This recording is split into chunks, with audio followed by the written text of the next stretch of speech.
নমস্কার। জয় শ্রীকৃষ্ণ। দ্বিতীয় অধ্যায়ের পঞ্চদশ শ্লোক। যিনি সুখে দুঃখে অবিচল থেকে আত্ম উন্নতির পথে দৃঢ় থাকেন, তিনি ভববন্ধন থেকে মুক্তির যোগ্য হন। বর্ণাশ্রমের চতুর্থ আশ্রম সন্ন্যাস। কঠিন ও কণ্ঠকাকীর্ণ, তবু যারা জীবনের চূড়ান্ত সার্থকতা চান, তারা সকল প্রতিবন্ধকতা অতিক্রম করেই এই পথ বেছে নেন।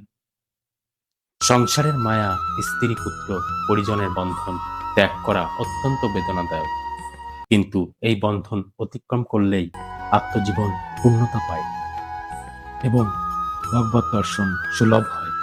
সেই কারণেই ভগবান অর্জুনকে ক্ষাত্রধর্ম পালনের নির্দেশ দিয়েছিলেন, আত্মীয়তার মোহ ত্যাগ করে কর্তব্য যুদ্ধে অবতীর্ণ হতে।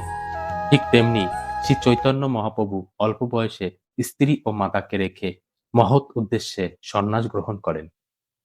মায়ার বন্ধন ছিন্ন করাই যে মুক্তির পথ, তাদের জীবনই তার উজ্জ্বল প্রমাণ। জয় শ্রীরাম।